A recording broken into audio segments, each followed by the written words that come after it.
So okay mga paps, musta pala? Ngayong araw pala, samahan nyo ako maglinis ng aircon itong sasakyan namin. Okay? So simulan na natin to mga paps. Ngayon itong paraan ng paglilinis ko mga paps, DIY lang. So para kahit paano makatipid ako. Wala naman ako nakikitang wala naman ako nakikitang leak. So sa tingin ko okay naman kung i-DIY cleaning ko na lang to. At itong method na to, hindi ko masasabing 100% talaga malilinis, okay? So posible malinis to around 80% pero hindi 100% kasi DIY cleaning lang to. So simulan na natin to dito mga paps. So ayan, nabutin nyo muna yung negative terminal ng battery nyo. Ngayon tatanggalin ko na yung pinaka glow box. So yung pagtanggal ng glow box, kato lang yan. Ayan lang. Ayan. Ayan. Dali lang naman yan. Ngayon, tatanggalin ko na yung blower fan yan. So bago ko tanggalin yung blower fan yan, tanggalin ko muna to cabin filter. Dali lang naman yan, yung cabin filter. Tagal na. So ito siya mga paps. Yan, yun yung pinaka blower fan yan. Ngayon, tanggalin ko muna yung pinaka connector nyan. So nakikita nyo to. Tanggalin ko lang yan. Okay, so yan na siya. Ngayon, bago nyo tanggalin yung tatlong tornilyo, tanggalin nyo na rin to. Ayan, nakaklip lang ito dyan. So, tanggalin na natin. Ito, ayun, saka to. Tanggalin ko na yan.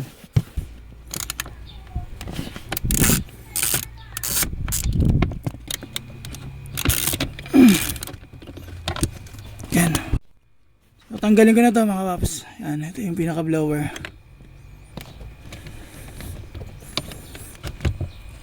So ito siya.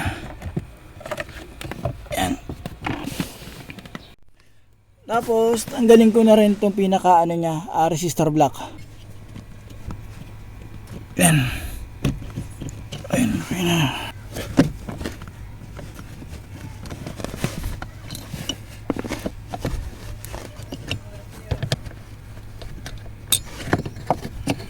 Okay na. So ganito, lilinisin ko na to. Ang bubugahan ko lang ito yung pinaka blower fan. Hindi ko bubugahan yung iba. Yan, ito lang. Yan. Kasi yun lang yung madumi.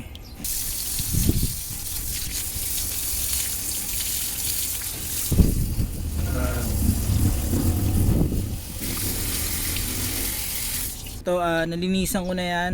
Ngayon, kung may brush kayo, pwede nyo anuhin yan. Brush yun yung mga gilid-gilid. Sa akin, okay na to. Yan, okay naman to sa akin. Basta natanggal ko na lang yung ibang alikabok. Ngayon, papatuyuin ko to. Tapos, doon naman tayo sa loob. So, okay mga paps. Ito yung gagamitin kong palinis. Ngayon, gagawin ko, may kasama namang hose yan eh. Ito yung hose yan. Since meron akong endoscope, papakita ko sa inyo kung ano yung mangyayari sa loob pag binubuga na to. Ngayon, kung wala naman kayong ganito, okay lang. So, optional lang naman to. Yan, nalagay ko yun dyan. Tapos, tignan natin kung ano mangyayari. Okay, so babalutin ko lang to ng tape. So, ganito mga paps, ito na siya. Yan, yan, di ba? Ngayon, dito ko ipapasok yan mga paps. So, ngayon, yung hose na to, ipapasok ko to doon sa loob. Pakita ko sa inyo kung saan ko ipapasok. Yan.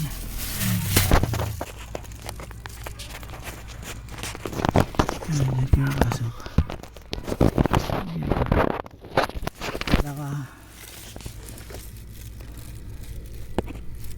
Yan, dyan ko ipapasok. Yan. So, dyan ko ipapasok sa loob na yan.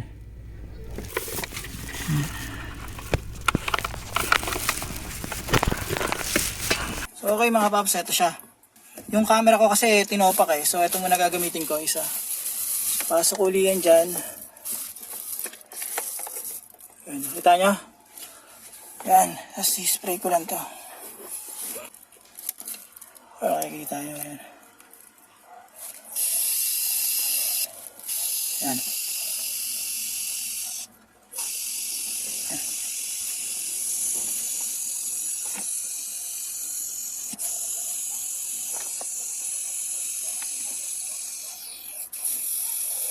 Yan.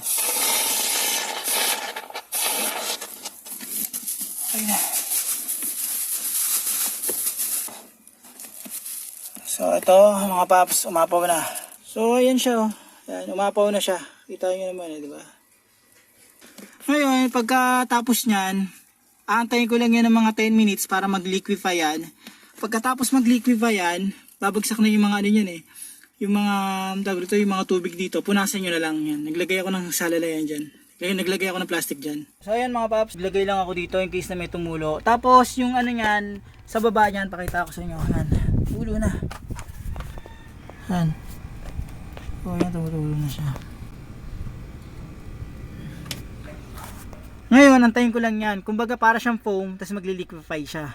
So okay mga paps, ayan, pakita ko lang sa inyo. Ayan, ayan. Ayan.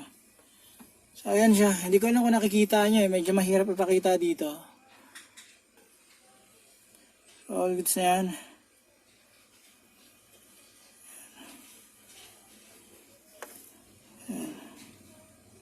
Okay. So ayan mga paps, kapag nag-melt na yung pinaka-foam niya, pwede ko nang ibalik yung ano, yung resistor block, saka yung blower fan. Nakaka 10 minutes na kayo, saka nag-liquefy na yan, pwede na natin ibalik muna yung resistor block. Ganyan siya.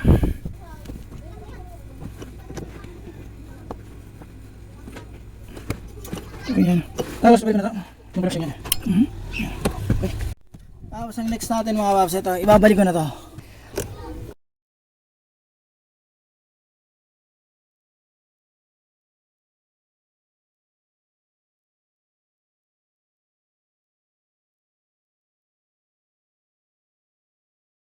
Mga paps, dito naman tayo.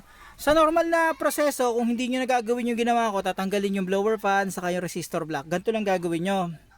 So ito siya, isi-shake nyo muna. Yan, nakalimutan ko bagitin kanina. Isi-shake nyo muna to. Tapos ipapasok nyo yung hose dito, yan sa butas. Okay, so pagpasok nyo sa butas, i-spray nyo na to. Ngayon, habang ni-spray nyan, ilalabas nyo yung hose pa ganon. Tapos nun, kapag lumabas na dito yung pinaka-foam nya, all goods na yun mga paps. So proceed naman tayo sa kabila. So, gawin na natin to mga paps. So, ayan, naalog ko na to. Pasok ko yan dito ngayon.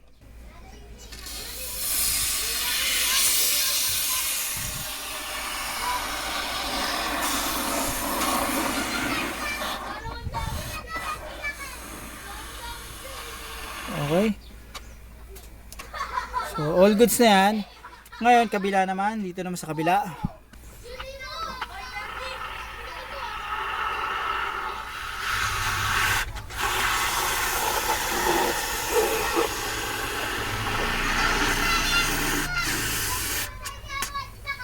Okay. Ganyan. May nakita nyo na ba, diba? Yan. So, dito naman tayo sa kabila mga paps. So, same lang ng procedure. Papasok lang to dito. Yan. Spray.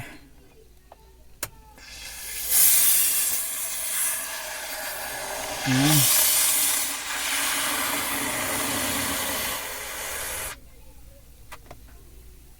So, spray ko lang to.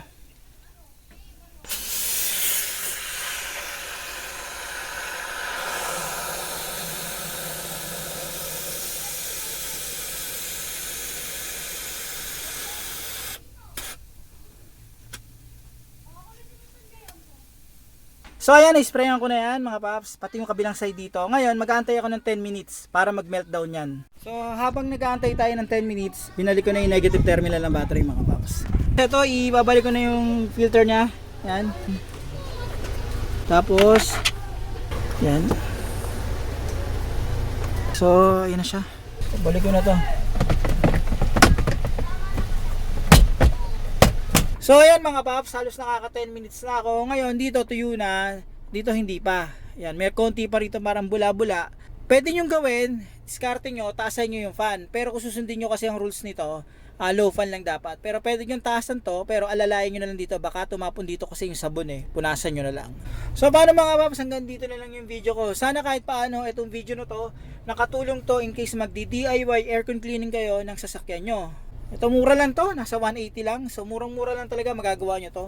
Kailangan nyo lang tanggalin yung blower fan, tapos yung resistor block, doon nyo lang papasukin to. All goods na mga paps. O kaya kung tinatamad kayo, pwede nyo gawin, i-diretso nyo na rito. Okay, diskarte nyo kung anong gusto nyo gawin. So mga paps, konting disclaimer lang, ang ginawa ko ay DIY aircon cleaning. So hindi to 100% kung ikukumpara sa baklas dashboard. So eto malamang nasa around 70, 80 or 90% lang. Baka 80% nga lang eh. 70, 80% lang eh. Depende sa pagkakatira nyo eh. Ngayon kung gusto nyo medyo mas malinis nang hindi nyo binabaklas, pwede nyo sundan yung isa kong video. Kaso yon mga paps, alalay lang kasi pressure washer yun eh. Pressure washer gamit ko ron. Tapos, unti-unti yon, medyo matatagalan kayo. Unti-unti nyo, yung mga dumi doon sa evaporator, titrahin nyo unti-unti hanggang mawala siya, mag-subside siya. Okay? Pwede nyo rin gawin yun. Kung ikukumpara ito dito, di hamak na mas madali ito. Mas madali talaga to mga paps. Pero kung ano mas maganda sa dalawa, ito, yung method to o yung DIY na isa na ginawa ko dati, yung pressure washer, sa tingin ko mas maganda yon. Pero kung ilalaban naman yan dun sa baklas dashboard, ibang usapan na yun mga paps. Dun talaga, masasabing 100% na malinis yung aircon nyo. Kumpara dito, at saka sa isa kong ginawang video dati. So paano mga paps, maraming salamat sa inyo.